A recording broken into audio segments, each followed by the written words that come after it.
So in this section we are going to be dividing polynomials, which means we are going to be dividing by something larger than a monomial in our denominator. So you can kind of see I've given you a first example here. We've got this four-termed polynomial up here on the top, and we're dividing it by x plus 1. Now, Hawks is going to teach you how to use what they call the division algorithm. What I really want us to learn how to do is something called synthetic division. Okay, and this is just a different technique to dividing. It works really well when we have single terms like this x plus 1 here. So what you want to do is you want to take your denominator and you want to set it equal to 0, and you want to solve. Now for a problem like this, all that's going to end up doing is changing this plus sign to a negative sign. Works out really well. So what you're going to do is you're going to draw kind of a half of a box over here, and you're going to put that negative 1 in the box. Now across the top, what you're going to place are the coefficients of the terms in your numerator. So the coefficient to the x squared term is 1. The coefficient to your x squared is negative 4. The coefficient to the x is negative 3, and then your constant is 2. It's very important when you do this that every single term is represented. So if we're missing a term, we'll have to talk about that. But this one goes from x cubed, x squared, x, and then our constant. What I want you to do is leave yourself a little bit of space and draw yourself a line underneath those coefficients. Now we're going to start our actual synthetic division. So what we're going to do is we're going to take and drop the first term straight down. So this is going to stay a 1. Now we're going to take whatever is in here and we're going to bring it and we're going to multiply it times the 1, and then we are going to place that right underneath the next term, which is that negative 4. So we're going to put a negative 1 right here. We then take these guys and add them, making sure to pay attention to our signs. So we have negative 4 plus a negative 1 should give us negative 5. And now we just repeat the same process over again. We take whatever's in our box, multiply it times whatever's down here on the bottom. So we've got negative 1 times negative 5, which would give us a positive 5. Place that underneath the negative 3. We then add these together. So negative 3 plus 5 would give us 2. Again, starting over. Negative 1 times 2 is negative 2. Placing that underneath our 2, negative 2 minus 2 gives us 0. Now, when you're looking at this box, or this last number here, is our remainder. And we like it when it's 0 because that means we don't have a remainder. So this actually divided it out nice and pretty and even. Now if it's not, we'll talk about what to do with that, but right now we have a 0 remainder, so that's great. Now also notice our original problem started out with an x cubed and our bottom had an x. So basically what we've done is we've divided out one of the x's from our problem. So these coefficients here are the coefficients to 1 down. So this guy is the coefficient to the x squared. This guy is the coefficient to x, and this one is your constant. So when we write our answer, these are the coefficients to these terms. So our answer would be x squared minus 5x plus 2. And this is what we're looking for. Again, whenever we're doing this, we look back at our original problem and we subtract 1 degree from the top. So since this was an x cubed, my answer starts out with an x squared because I'm dividing out an x. Okay, so again we are going to do division on this, but we're going to use our synthetic division technique that we just talked about in the previous example to do this. So first of all, we need to take, again, whatever sits in the denominator of our fraction, and we want to set that equal to 0, and this is going to tell us what goes into our little corner of our synthetic division. So here we're going to subtract 1 from both sides. To 2c equals negative 1. We're going to divide both sides by 2, and we're going to get that c is equal to negative 1/2. And I do want to leave this in the fraction format. I know a lot of times we like to put things in decimals, but we'll leave that in the fraction. So here on this side, We're going to put that negative 1/2 in the corner. And then across the top, we want to put our coefficients. And notice that we start with a c squared. We go to c, we have a constant. So every single term is present that we need to. Remember, we should always go in descending order, and all terms should be there. So we're going to put a 4, 2, and a 6. Again, we're going to draw our line, give ourselves a little bit of space. We're going to drop our first term straight down. We always drop that first term.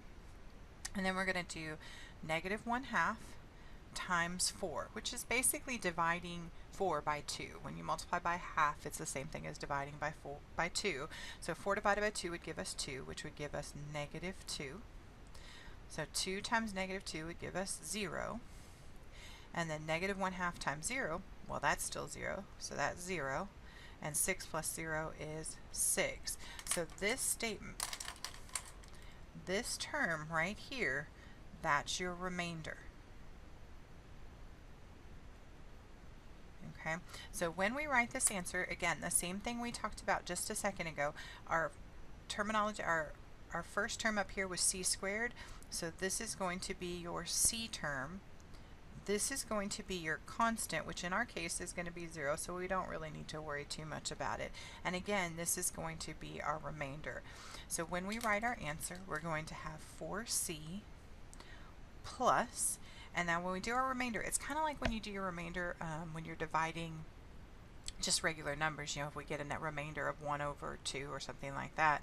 So this is going to be 6 over whatever our original denominator was up here. So this 2c plus 1, and this is going to be our answer. Again, remember when you're doing this, this is your remainder over your original denominator, original bottom from the very start of the problem. Okay, so for our next problem, again, we're still doing our synthetic division. So to figure out what goes in our little box, we're going to do x plus 4 equal to 0. So we're just going to subtract that 4 from both sides. So x equals negative 4. That's going to go here in our corner. And then across the top, we're going to do our coefficients. But you'll notice right here that I jumped from the x squared to the 16, and I am missing an x term, just that plain old x. So when I do my coefficients, I'm going to do 1 for my x squared, but since I'm missing my x, I'm actually going to do a 0, and then I have the negative 16. So when we're doing stuff and we're missing terms, we always have to put a 0 in for the term we're missing. Okay? Again, give yourself some space, drop your 1 straight down. So we're going to do negative 4 times 1, it's going to give us negative 4. Remember, you're adding here, so 0 minus 4 will give us negative 4. And again, starting the process over again, going negative 4 times negative 4 is a positive 16. And negative 16 plus 16 is a 0. That's awesome. That means we do not have a remainder. So again, coming back up here, we started our top of this with x squared. That means that this 1, we're going to go down 1 degree, so that would be x, and this would be our constant. So our answer would be x minus 4. This is what we would put in. We don't have a remainder, so we don't have to worry about that crazy thing we did on the last problem. Alright, so again, just one more example. We've got our y plus 3 on the bottom here, so to figure out what we need in our corner, we're going to do y plus 3 equal to 0. I'm going to subtract that 3 from both sides, and y equals negative 3. It's going to go here in our corner. Now look at our top. This time we're missing a little bit more because we jumped from y cubed over to 27, so we are missing a y squared and a y. So for each one of those, when we write out our coefficients, it's going to be a 0. So we're going to have 1, and then we'll have 0, 0, and a positive 27. So again, this 0 is for the y squared that we were missing, and this 0 is for the y that we were missing. But you have to have every term present on the top. So if we start with a cubed, you need y squared, y, constant. So if you're missing any of those, you have to add a 0 in for that term. Again, dropping the first one straight down, that's going to give us a 1. So negative 3 times 1 is negative 3. 0 plus negative 3 is negative 3. So now we're going to do negative 3 times negative 3, which gives us a positive 9 right underneath that second 0. Well, 0 plus 9 is 9. Now we're doing negative 3 times 9, which is a negative 27. 27 minus 27 is 0. Again, that gives us that nice 0 remainder, so we don't have anything left over.